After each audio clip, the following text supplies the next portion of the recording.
Assalamualaikum warahmatullahi wabarakatuh. Alhamdulillahirabbil alamin wassalatu wassalamu ala asyrafil anbiya wal mursalin sayyidina Muhammadin wa ala alihi washabbihi ajmain. Amma ba'd.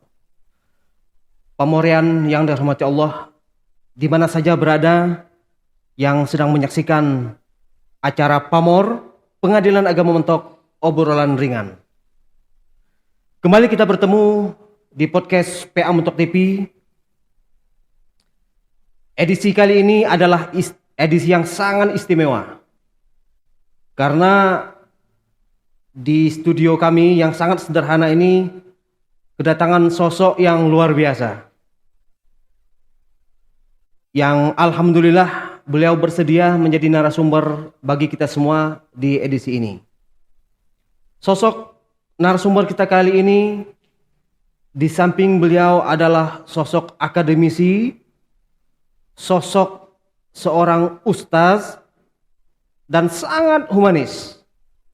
Pamorian yang biasa aktif di media sosial atau mencermati perkembangan kekinian di dunia akademis di Bangka Belitung tentu tidak asing dengan beliau. Kita sapa narasumber kita yang luar biasa. Assalamualaikum warahmatullahi wabarakatuh. Waalaikumsalam warahmatullahi wabarakatuh. Ya, pemurian beliau adalah Dr. Haji Iskandar M.Hum. Ya, izin kalau salah mengucapkan gelar akademisnya. Ya. Beliau saat ini mendapat amanah sebagai Dekan Fakultas Syariah dan Ekonomi Islam. Ini Pak Dekan, ya selamat datang di podcast kami. Siap, terima kasih. Ya, ini dengan keadaan yang sangat sederhana ini ya. Ya, ini bukan sederhana aja, ini luar biasa sebetulnya. Ya, alhamdulillah. Ya. Kami merasa sangat berbahagia dengan kedatangan Pak Dekan, Pak Doktor. Alhamdulillah. Yang sudah sudi mengunjungi kami di barat Pulau Bangka ini. Ya. Ini bukan barat nih, sudah negara NKRI ini. Oh ya. Ya. Ya, untuk mengenal lebih intim kita dengan beliau, nah, biar nanti kita bisa mengulik ide cemerlang apa, konsep beliau, dan hal-hal lain. Ya, kami persilakan untuk memperkenalkan diri Pak Dekan. Silakan Pak. Baik, terima kasih. Assalamualaikum warahmatullahi wabarakatuh. Waalaikumsalam. Selamat pagi, salam sejahtera semua sahabat Pamorian. Ya. Dimanapun Anda berada, hari ini saya berada di Pengadilan Agama Muntok, Kabupaten Bangka Barat, dalam rangka untuk silaturahim dengan Pak Ketua. Humoris luar biasa Pak Ketua, sambutannya juga luar biasa. Nah, ini menunjukkan bahwa betul ini tempat adalah pamor, obrolannya ringan, tapi kita bermutu. Nah, begitu. Insya Allah manfaatnya berat. Manfaatnya berat. Seberat bobot kita. Ini susah juga saya dibuat bobot ini. Baik, terima kasih. Saya Dr. Iskandar M.Hum. Selama ini mengabdi di IAIN Bangka Belitung. Bersama teman-teman kita silaturahim dalam rangka untuk berbagi pengalaman dan juga saling berbagi, saya pikir, pengetahuan. Karena kadang-kadang teori dan praktek itu jauh berbeda tampaknya, seperti itu Pak. Ya. Saya kira saya dan Pemorian juga ingin mengetahui latar belakang pemainnya, lahir di mana. Karena tadi waktu pertama kali bertemu saya mikir Bapak ini orang Jawa kok lembut. Nah, tapi kadang-kadang muncul juga tegasnya nih, jangan-jangan orang Batak juga Bapak ini. Nah, jadi silakan diperkenalkan mulai latar belakang lahir di mana, termasuk sekolah atau pendidikan menengah sampai jenjang doktoralnya. Silakan Pak. Baik, terima kasih. Mungkin saya agak kalau bercerita ya tentang lahir di mana, saya nggak enak juga dengarnya kan. Karena saya lihat di kebun saya ini lahirnya. Tidak seperti yang lain punya masa lalu seperti itu. Tapi insya Allah. Saya lahir di Pangkal Bulu, Payung, Bangka Selatan. Lahir di Payung ya? Ya, lahir di Payung. Nggak ada payungnya itu. Iya. Kalau nggak ada payungnya repot. Asli dari Pangkal Bulu, Payung, Bangka Selatan. Kemudian SD saya di kampung. Itu madrasah ibtidaiyah waktu itu. Masih swasta. Sekarang sudah jadi negeri. Jadi sudah tergerus ya. Iya. Kalau saya mau legalisir nggak bisa lagi kayaknya. SMP saya di Pangkal Pinang, Madrasah Sanawiyah Negeri di Pangkal Pinang sampai 91. Kemudian lanjut saya di tingkat SMA waktu namanya Madrasah Aliyah program khusus di Palembang selama 3 tahun. Jadi tamat pendidikan menengah pertama langsung merantau Langsung merantau. Itu lewatnya Muntok. Lewat Muntok. Iya. Jadi Awalnya tidak asing ya wilayah yurisdiksi kami ya. Enggak. Bahkan dulu kita masih lewatnya kapalnya di Kayu Arang. Oh iya ya. Perjuangannya luar biasa itu, selama 12 jam di kapal gitu kan. Berbeda dengan sekarang ya lebih dekat praktis Lebih dekat dan kapalnya pun lebih bagus ya dibanding dengan dulu. Dan bahkan kita kalau nggak dapat kapal kayu yang dinaikin gitu. Jadi kapal barang itu, nah, itu kita ikut di situ. Kemudian selesai di Palembang, saya melanjutkan 94 sudah selesai, saya melanjutkan ke Yogyakarta mengambil jurusan syariah di Yogyakarta Universitas Islam Indonesia. Nah, di situ lah selesai S1, saya lanjut S2 di fakultas yang di universitas yang sama. Di universitas yang sama tetapi fakultas yang berbeda. Saya mengambil di Fakultas Hukum. Di Fakultas Hukum saya ambil selesai 2001 selesai, kemudian kembali ke daerah. Kemudian kuliah lagi, selesai di 2017 doktornya, tetapi saya mengambil di Fakultas Hukum tetap di UI juga. Selesai di 2017. Kemudian tetap mengabdi di kampus sampai hari ini di IAINSAS Bangka Belitung. Waktu itu masih stain di Sungaliat, kemudian pindah ke Petaling itu lebih kurang sekitar tahun 2008 kalau tidak salah. Selanjutnya sampai hari ini bertugas di IAINSAS Bangka Belitung. Kalau boleh tahu dan mohon izin, ini kadang-kadang untuk inspirasi bagi orang lain ya. Latar belakang keluarga kita juga sangat menentukan. Ada orang yang terlahir dari memang orang tuanya pendidik atau bekerja di sektor formal, kemudian anak ini berhasil, itu saya kira biasa saja. Tapi kalau berkaca dari saya, seorang anak tukang kebun, ya bapak ibu saya bukan orang yang berpendidikan, bisa menghantarkan kita di titik ini, insya Allah kita bisa menularkan inspirasi pengalaman hidup kita ke orang lain. Betul. Bagaimana dengan Pak Dokter? Saya sudah cerita tadi, saya lahirnya di kebun. Artinya orang tua saya bukanlah orang siapa-siapa. Beliau almarhum ya, sudah almarhum. Lebih kurang 7 bulan yang lalu. Ini adalah yang sekolahnya tidak tamat SD. Sampai kelas 3 beliau sudah selesai. Karena harus mencari nafkah. Gitu. Dan bahkan beliau ini kalau kerja, dulu masih bujang kan ya. Jadi kalau kerja itu 2 hari dia mengerjakan punya orang, maka orang akan mengembalikan cuma 1 hari. Jadinya beliau bukan siapa-siapa. Termasuk ibu saya juga hanya tamat di kelas 3 lah gitu. Ibunda masih ada? Masih udah, alhamdulillah. Beliau masih sehat ya. Amin. Nah, sehari-hari ketika saya masih kecil, ketika usia SD, ini jualan kue saya pagi-pagi. Subhanallah. Saya harus jalan kaki dari kebun ke kampung itu 4,5 jalan kaki. Itu sekolah. Itu bawa kue, jualan kue. Dan ini sudah 4,5 itu 4 kilometer, 4,5 kilometer ya. 4,5 kilometer. Karena viewer kami ini se-Indonesia Raya. Oh iya. Jadi dan bahkan ya kalau 4,5 kilometer itu jangan dilihat hari ini ya. Iya. Kondisinya pada saat itu aksesnya bukan jalan aspal. Bukan jalan aspal. Itu masih hutan ya? Masih hutan dan jalannya luar biasa. Kayaknya seperti apa ya? Hancur-hancuran gitu. Ya. Ini luar biasa. Jadi sepatu itu baru dipakai sudah dekat kampung. Nah, ya ini kalau Pak Morian nonton sinema Laskar Pelangi, barangkali gambarannya seperti itulah.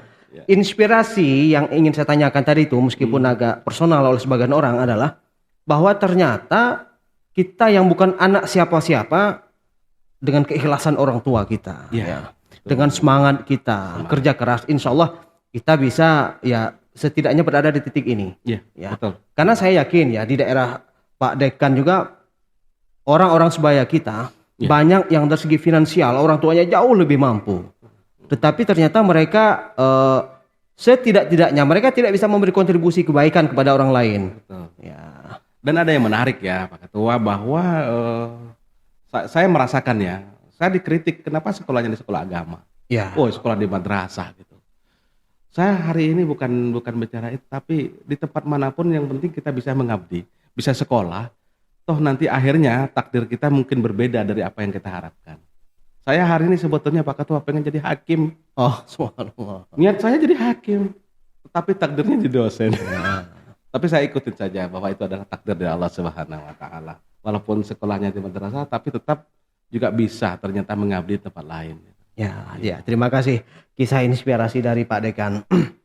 Ketika tadi beliau sudah mulai nyerempet-nyerempet ke pengadilan, beliau mau hakim, pemorean sekalian, insya Allah sesaat lagi kami akan menandatangani MOU antara Pengadilan Agama Mentok izin yang Ya. Pak Dekan, Muntok ya. Ya. ya Mentok, ya nomenklaturnya menyebutkan Mentok, ya.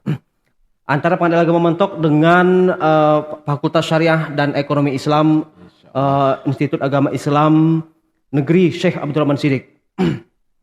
Apa yang bisa kita korelasikan antara kewenangan kami dengan pihak Fakultas Syariah dalam pandangan Pak Dekan terkait MOU yang akan kita tanda tangani sesaat lagi? Baik, Pak Ketua, ini yang menarik. Sebetulnya saya sudah pernah di fakultas, namun 3 tahun terakhir ini saya harus berada di tempat lain mengabdi di pasca sarjana. Namun setelah saya balik lagi kepada fakultas, nah ini ada satu uang baru bahwa pengadilan agama ini adalah tempat mahasiswa kita yang magang. Iya, iya. Nah selama ini saya melihat bahwa potensi apa yang harus kita lakukan, bukan hanya mahasiswa yang ada di fakultas kita untuk bisa magang di sini, Ya. tetapi satu sisi yang lain kami dari para akademisi ini juga bisa berdiskusi Dengan Jadi kami para praktisi, para ya? praktisi. Karena tadi kita juga sudah sempat ngobrol Ya. ya. Ada fenomena apa terkait dengan misalkan tadi pernikahan dini ya. Ternyata terungkap data-data yang bisa kami follow up. Ya. Nah ini yang menarik. Oleh karena itu penting kita untuk melakukan semacam MOU. MOU ini jadi di bidang pendidikan, kemudian pengabdian dan penelitian. Nah satu sisi mungkin nanti hasil penelitian ini kita serahkan kepada pengadilan agama. Ya. Ini loh ada beberapa hal yang perlu kita kaji bersama. Nah ini salah satu yang menjadi harapan kami ya dari fakultas. Nah tentunya sisi yang lain mahasiswa kami ini adalah mereka yang berada di bangku kuliah. Ya. Bangku kuliah ini mereka mengambil teori. Belum tentu teori yang dipelajari ini sama dengan yang ada di praktek. Harapan ini menjadi suatu target bahwa antara teori dengan praktek mahasiswa harus tahu. Ya. Nah tentunya teman-teman yang di pengadilan kan dari hakim ini akan terjadi diskusi perkembangan terakhir terkait dengan pengadilan, misalkan bagaimana pengadilan tidak lagi mengadil di kantor, tetapi sudah ada di beberapa tempat. Nah ini fenomena yang menarik, yang mungkin di ruang kelas mereka nggak terima, tapi dalam prakteknya ternyata ada. Ya. Nah ini menjadi harapan kami, jadi mahasiswa tidak hanya tahu tentang teori, tapi juga tentang praktek. Perkembangan regulasi terkait dengan pengadilan juga berkembang, Ya. ya kan berkembang. Nah fenomena-fenomena yang ada di lapangan tentunya mahasiswa harus mengetahui. Terus kemudian ketika mereka praktek di bangku kuliah mungkin disiplinnya kurang, tapi di pengadilan kan ada apa Ya, namanya? dari absensi SOP. disiplin ya Nah, kami cukup ketat ya. cukup ketat, misalkan tidak boleh sekian menit tidak hadir, maka dia akan sanksi. Mungkin selama ini dia santai-santai aja, tapi ketika dia magang dia sudah tahu betapa disiplin itu sangat penting. Ya. Nah, gitu Pak Ketua. Ya, memang secara umum atau kami yang di pengadilan agama nih Pak Dekan, hampir 100%-nya adalah alumni Fakultas Syariah. Ya, alumni Fakultas Syariah. Ya, ya untuk pamorian semua yang punya cita-cita atau semangat bekerja di pengadilan, terutama di pengadilan agama, ya harus kuliahnya di Fakultas Syariah. Nah, nanti ada sesi, silakanlah Pak Dekan menjelaskan tentang Fakultas Syariah. Yang ingin saya sampaikan adalah bahwa rumah bagi Fakultas Syariah itu ya di pengadilan sebenarnya. Betul. Pengadilan. Karena kalau masuk ke rumah kita, tentunya pelayanannya ya tentu berbeda ya. Betul. Dengan masuk rumah orang lain umpamanya. Belum lagi kita bicara linear dari aspek mata kuliah yang sudah dipelajari dengan praktis. Tadi Pak Dekan juga menyampaikan bahwa hukum itu dinamis. Ya. Nah, termasuk mau hukum formil, hukum material sangat dinamis, dan dinamika itu sangat cepat sekali, apalagi terkait IT. Nah, Ya. kami juga menyampaikan dalam forum ini bahwa hari ini pelayanan kami hampir berbasis IT. Nah, pemohon yang punya masalah terkait keperdataan, kalau mau mendaftarkan perkaranya bisa melalui aplikasi e-court yang tidak melalui tatap muka lagi. Nah, itu tentu sangat mempermudah. Mempermudah masyarakat Ya. yang memang jauh ya, jauh Ya, akses ya jauh. akses itu. Itu menarik itu Pak Ketua itu. Ya.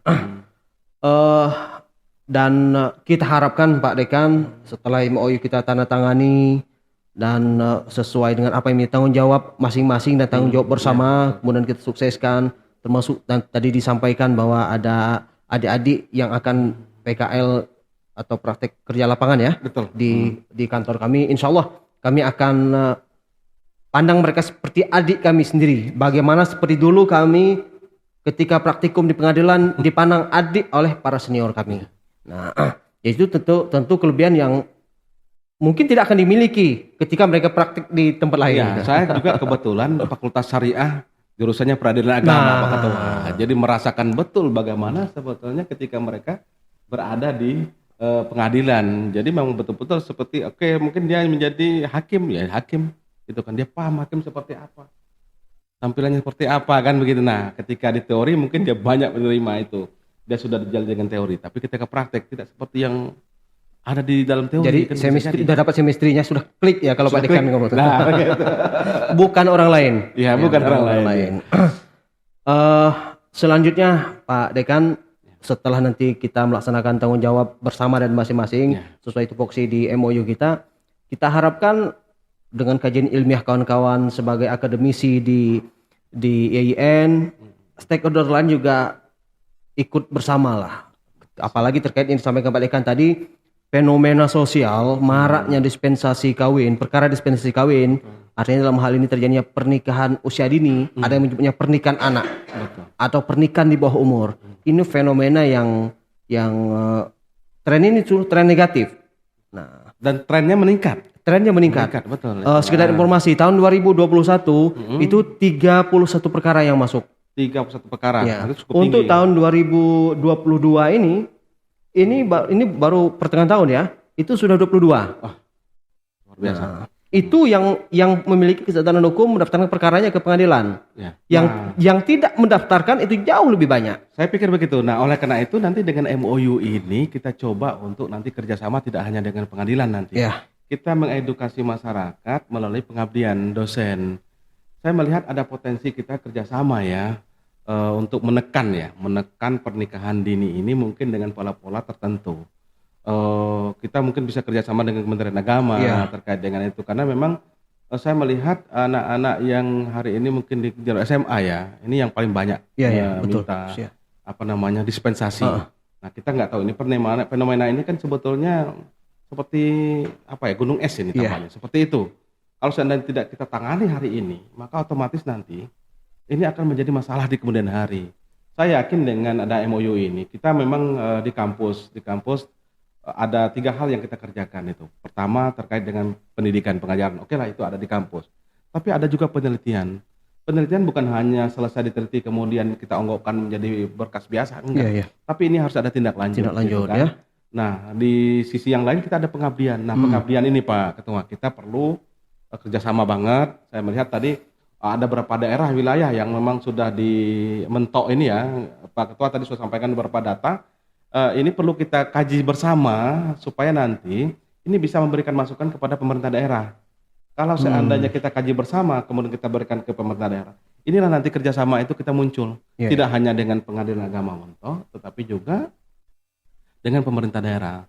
Saya yakin kebetulan karena kawan-kawan kita juga di IAIN juga sudah melakukan kerjasama. Jadi ini tinggal sebetulnya hari ini kami berharap datang ke Pengadilan Agama Mentok, kemudian kita berdiskusi seperti sekarang ini dan menemukan titik terang nanti bagaimana apa yang harus kita gagas.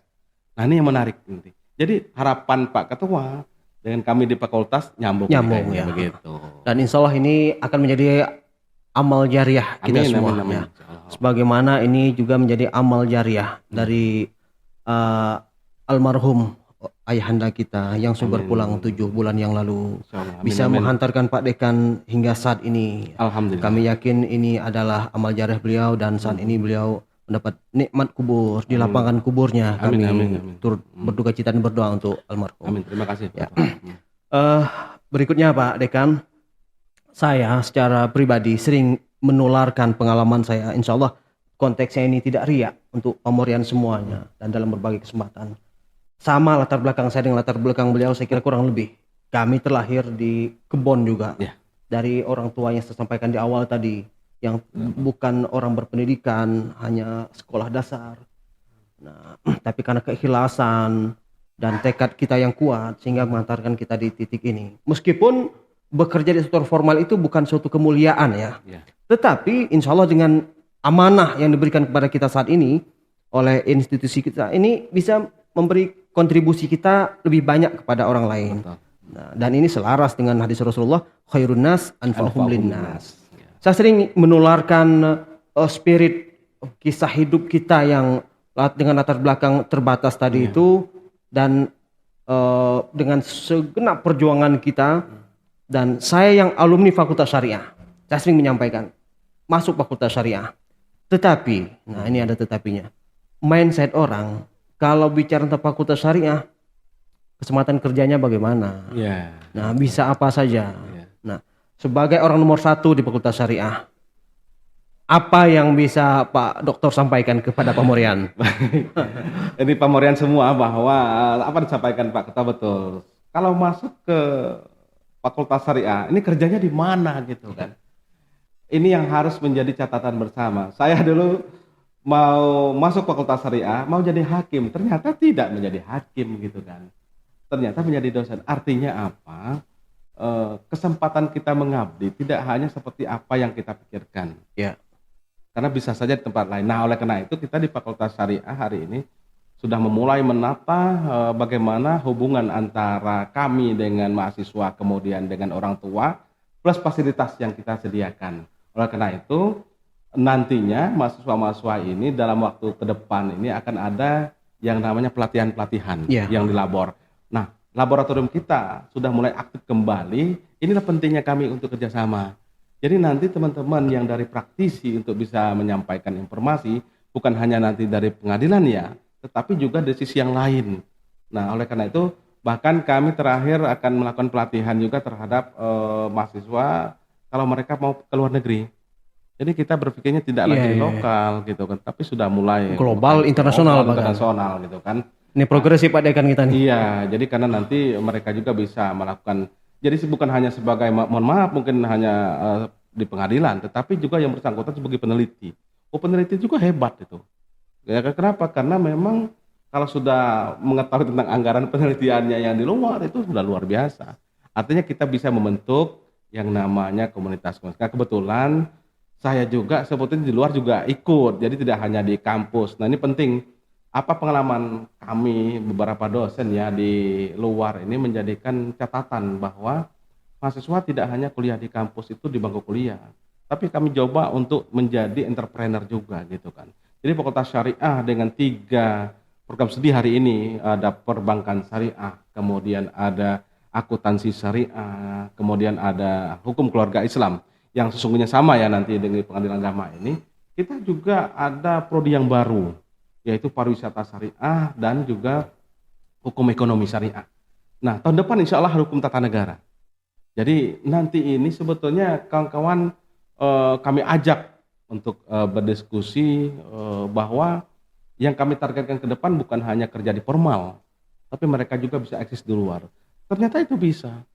Pengalaman saya hari ini adalah bagaimana seorang mahasiswa itu dia fleksibel bahwa ketika dia di bangku kuliah, dia tidak hanya fokus dengan yang ada di kampus, tapi dia juga mengikuti pergerakan entrepreneur. Karena dari situ nanti akan terbuka hal-hal yang lain. Nah, saya contohnya hari ini mungkin ada di pemerintahan provinsi saya ikut, ada di pemerintah Kemenak juga ikut gitu kan. Kenapa itu bisa terjadi? Karena ini tadi, ya Fakultas Syariah jangan berada di dalam kungkungan itu gitu kan. Kalau seandainya mahasiswa nanti berpikirnya bahwa ya sudahlah saya di Fakultas Syariah cuma di pengadilan agama sama di Kemenak. Oh enggak. Kita bisa juga apalagi semenjak berubahnya peraturan bahwa lulusan Fakultas Syariah bisa jadi pengacara. Sama seperti Sama Fakultas seperti Hukum ya. Fakultas Hukum. Bahkan MLMLI-nya sudah tidak ada lagi. Nggak ada lagi, sarjana hukum. Sarjana hukum. Bisa berbicara. Nah, bahkan anak-anak kita ada berapa orang sekarang sudah masuk di Pusbakum. Jadi Pusbakum. Termasuk Pusbakum Pengadilan Agama Mentok. Agama. Jadi dan don't worry, jangan khawatir untuk Ya. itu. Dan kita juga akan kawal, dan kebetulan juga kami di Fakultas Syariah selama ini, karena saya pernah ya 3 tahun aja saya tidak ada di fakultas. Jadi menghidupkan kembali, kita punya teman-teman yang memang di komunitas pengacara kita punya, dan insya Allah nanti dalam waktu dekat kita akan ada MOU juga. Iya. Ya, MOU dengan teman-teman di pengacara nanti. Nah, jadi oleh karena itu jangan khawatir lah dengan anak-anak semua pemorian yang ada dimanapun berada. Mohon kita memberikan edukasi juga kepada calon-calon mahasiswa gitu kan, supaya mereka juga memahami bahwa jangan khawatir untuk kuliah di Fakultas Syariah. Silakan masuk ke Fakultas Syariah Ekonomi Islam YIN Syekh Abdurrahman Siddiq. Peluang kerja terbuka. Peluang kerja terbuka. Anda mau bekerja di sektor formal seperti kami sebagai penegak hukum, sebagai hakim di Mahkamah Agung bisa, sebagai panitera pengganti bisa, jurusita bisa. Mau sebagai pengacara mengadvokasi kepentingan masyarakat juga bisa. Bahkan di awal tadi saya sampaikan, beliau ini sosoknya juga seorang ustaz. Mau menjadi pendakwah bisa juga. Bahkan pengelola pesantren ya di Bangka Selatan, Pak Dekan ya. Mudah-mudahan pesantrennya semakin berkembang. Amin. Nah, Anda mau menjadi entrepreneur juga bisa, tergantung talent atau kecenderungan, passionnya. Ya, passion. Nah, jadi tergantung kita, dan ini juga dipengaruhi oleh pengalaman berorganisasi, Ya, wawasan, betul, ya. cakrawala ya, Pak Dekan. Ya, insya Allah nanti kita akan tata kembali ya, karena ini kita baru 1 bulan. Insya Allah ke depan ini kita sudah mulai menata bagaimana mahasiswa berorganisasi, bukan hanya untuk dirinya di kampus, tapi nanti setelah selesai. Ya. Jadi kita berikan akses untuk mereka nanti untuk di luar. Nah, memang jadi mahasiswa jangan hanya kuliah saja sebetulnya. Nanti informasi terkait dengan update gitu kan, itu kan tertinggal. Ya, kalau ya. enggak. Apalagi dunia sekarang tadi. Pengadilan hari ini tidak lagi menggunakan manual. Iya, tapi digitalisasi ini luar digitalisasi biasa. Semua luar biasa. Jadi kalau seandainya kita tertinggal dengan digitalisasi ini, ya selesai kita. Ya. Berarti kita termasuk orang-orang yang rugi, Ya. tidak bisa mengikuti perkembangan zaman. Ya. Pak Dekan, sepertinya kita sudah berada di penghujung podcast kita. Makanya cepat sekali ya. Sangat cepat Luar biasa, sekali, ya. dan informasi-informasi bernas dari Pak Doktor, inspirasi kehidupan Pak Doktor sampaikan kepada kita tentu menjadi ilmu yang luar biasa. Tapi sebelum ditutup, tentu kita ingin closing statement lah dari Pak Dekan. Boleh terkait pengadilan agama, boleh juga terkait Fakultas Syariah. Baik. Silakan Pak Doktor. Baik, terima kasih Pak Morian dimanapun Anda berada, bahwa Fakultas Syariah itu kalau dulu mungkin dia termasuk yang di second class, tapi saya yakin hari ini dia the first class. Alhamdulillah. Dan saya lihat hari ini di Pengadilan Agama Mentok, pengadilan yang memiliki podcast sendiri, ini berarti sudah mulai digitalisasi, bukan hanya sekedar konsep, tapi ini sudah praktek. Dari retorika, bukan hanya retorika, tapi aksi nyata. Sungguh Boleh luar biasa. sampaikan juga ke fansnya Pak Doktor untuk mensubscribe. Oke, baik Pak Morian semua, jangan lupa untuk subscribe dari YouTube Ya. dari Pengadilan Agama Mentok ini, dan saya minta nanti kepada mahasiswa untuk ikut sama-sama kita besarkan Pengadilan Agama Mentok ini dari sisi digitalnya juga, dan insya Allah mungkin mahasiswa saya juga bisa bergabung nanti di sini. Siap. Amin. Ah. Jadi hakim juga di sini. Amin, amin, amin ya Rabbal Alamin. Kalau saya nggak mungkin jadi hakim di sini. Ya. Baik, terima Jadi kasih. partnernya Hakim insya Allah. Partnernya hakim Ya. ya. Baik, terima kasih Ya. Pak Ketua. Ya, Pak Morian yang kami hormati, demikianlah podcast kita pada kali ini, sesi yang luar biasa yang insya Allah menginspirasi kita semua. Kami ucapkan terima kasih Pak Dekan, Pak Doktor yang sudah berkenan hadir ya. Terima kasih. Ya, Saya semoga apa yang kita sampaikan bermanfaat untuk kita, untuk lembaga kita, dan untuk pemorian dan masyarakat secara umum. Amin, amin, Amin, ya Allah. amin. Demikianlah podcast kita kali ini. Semoga bermanfaat. Kami ucapkan terima kasih. Wassalamualaikum warahmatullahi wabarakatuh. Waalaikumsalam warahmatullahi